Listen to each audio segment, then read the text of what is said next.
Rain collected in the cracks of the sidewalk outside the Carlton Hotel, turning the streetlights into broken gold lines. Frank Mercer stood beneath the awning across the road with his collar pulled high and one hand closed around something he had not expected to find. A watch. Not a cheap one. Heavy. Gold.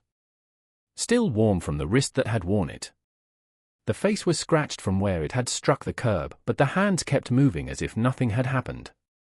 Behind him, music floated from the hotel entrance. Men in black coats stepped out of polished cars. Women lifted their dresses above the wet pavement. A banner above the glass doors read, "Cole Foundation Veterans Gala." Frank looked down at the watch again.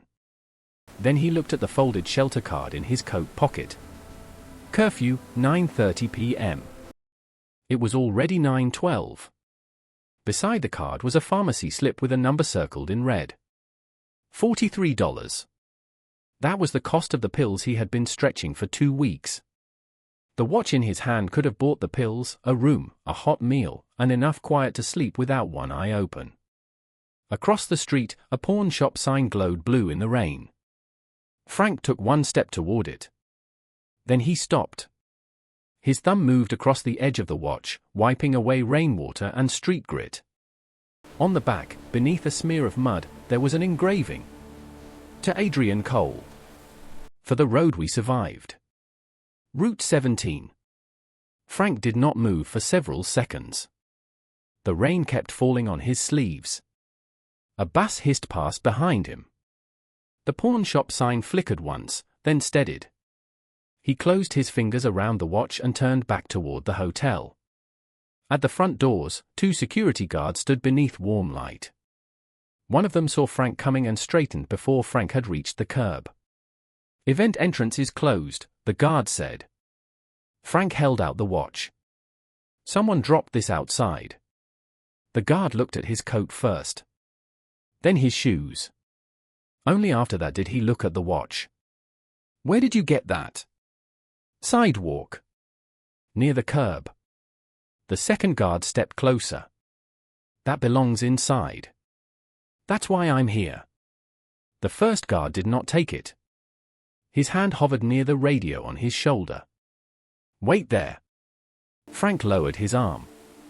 Through the glass doors, he could see a bright ballroom beyond the lobby. White tablecloths. Raised glasses. A large photograph of soldiers projected on a screen behind a stage. People applauded something he could not hear. Outside, the wind pushed rain against the side of his face. Minutes passed. Frank checked the street clock across the road. 9:26. The shelter would lock its doors in 4 minutes. He looked once toward the bus stop, then back at the hotel. His jaw tightened, but he stayed where he was. A woman in a dark green dress came through the lobby doors with a tablet in her hand. Her name badge read Lena Ward. "Sir," she said, careful and polite, "may I see the item?" Frank placed the watch in her palm. Her expression changed immediately. "This is Mr. Cole's." Frank nodded. "Then give it to him." She studied him, as if waiting for the part where he asked for something. "Is there a name I can give?" "Frank Mercer." Lena entered it into her tablet. The first guard leaned toward her and spoke quietly. "We should check cameras first." Frank heard him. He did not answer. Lena looked at the watch again and turned it over. Her eyes moved across the engraving. "Route 17, she read softly. Frank's hand closed around the shelter card in his pocket. The doors opened again. Adrian Cole stepped into the lobby light wearing a black tuxedo and the tired smile of a man who had been thanked too many times in one evening. He was younger than Frank expected. Maybe early 40s. Clean-shaven. Controlled. The kind of man who knew where every camera was before it found him.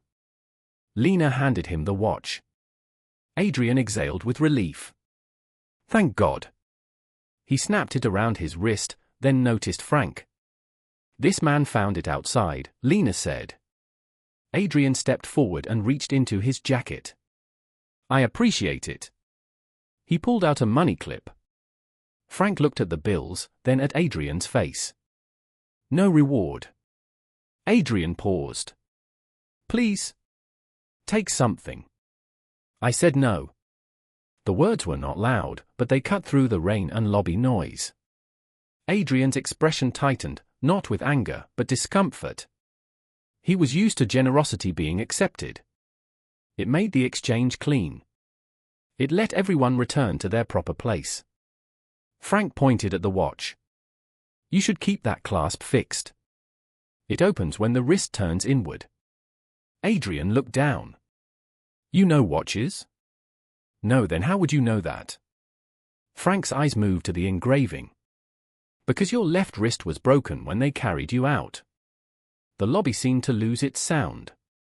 Adrian stared at him. Frank's shoulders remained still, but his breathing had changed.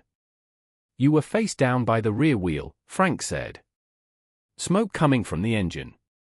One man yelling from the ditch. One not yelling at all. Route 17, north of Kandahar. You kept asking about your brother. The money clip lowered in Adrian's hand. Lena stopped typing. Behind them, the ballroom doors opened and released a burst of applause. A man at the microphone announced, Ladies and gentlemen, in 5 minutes, Mr. Adrian Cole will share the story that inspired tonight's foundation. Frank looked toward the street clock. 9:34. The shelter was closed. Adrian's mouth opened slightly, but no words came. An older man in a navy suit had stepped out of the ballroom during the applause.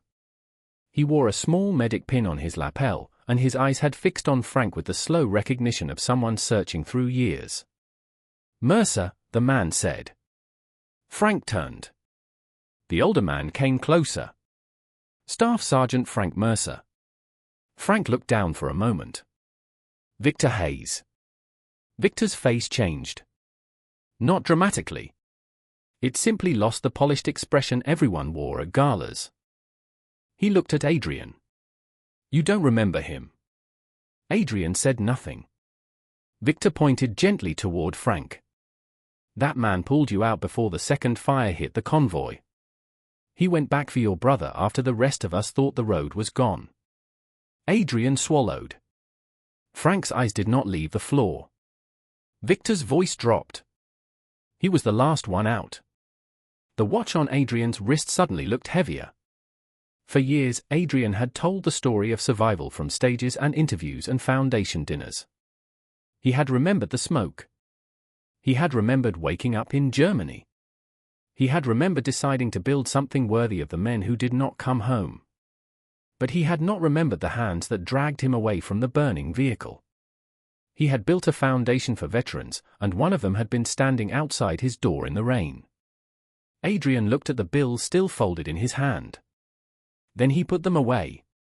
Frank, he said, and this time he used the name carefully, as if it might break if handled wrong. Where are you staying tonight? Frank gave a small, tired smile. Tonight already decided that. The ballroom doors opened again. Lena's earpiece crackled. Mr. Cole, she said quietly, they're ready for you. Adrian looked through the doors. Inside, hundreds of people waited beneath warm chandeliers. His name glowed on a screen above the stage. Cameras were pointed at the podium. A speech lay folded in his jacket pocket, written in clean sentences about service, sacrifice, and gratitude. Outside, rain dripped from Frank's sleeves onto the marble floor. Adrian removed the watch from his wrist. For a second, Frank thought he was handing it back. Instead, Adrian held it in both hands and looked at the engraving as if reading it correctly for the first time. Then he turned to Lena. Tell them dinner will continue without the speech. Lena looked startled. Adrian, please. He faced Frank again. Come with me. Frank did not move. I didn't come here for a performance. I know. No cameras. Adrian nodded. No cameras. Victor stepped aside. The security guards opened the doors, but Adrian did not walk into the ballroom. He walked out through the front entrance, into the rain, beside the man he should have thanked years earlier. They crossed the street without speaking.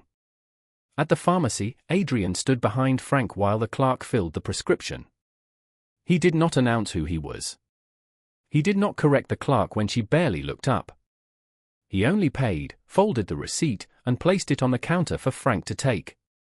After that, they sat in a small diner near the bus station. Frank kept both hands around a mug of coffee long after it had cooled. Adrian listened more than he spoke. Frank did not tell the whole story. He only gave pieces. A convoy. A promise. A brother who did not make it home. A discharge paper folded too many times. A city that became harder to survive in than a war zone because nobody knew where to place a man who had already given what they kept asking others to honor. Adrian did not apologize quickly. The first apology would have been too easy. Instead, he asked Frank what he needed before morning. Frank looked toward the window, where the hotel lights were only a blur now. "A place where nobody asks me to prove I served," he said. 3 weeks later, the bench outside the Carlton Hotel was dry beneath a pale morning sky. Adrian sat there alone in a plain coat, the gold watch hidden under his sleeve. On his lap was a folder from a veterans' housing office. Frank's name was on the first page, but there were others behind it. More names than Adrian expected. More men than one Gala could honor. He turned the watch once around his wrist and felt the loose clasp catch. This time, he did not fix it. He let it remind him. Across the street, the hotel doors opened for another polished event. Warm light spilled onto the sidewalk, bright and practiced. Adrian stayed on the bench a little longer, holding the folder with both hands.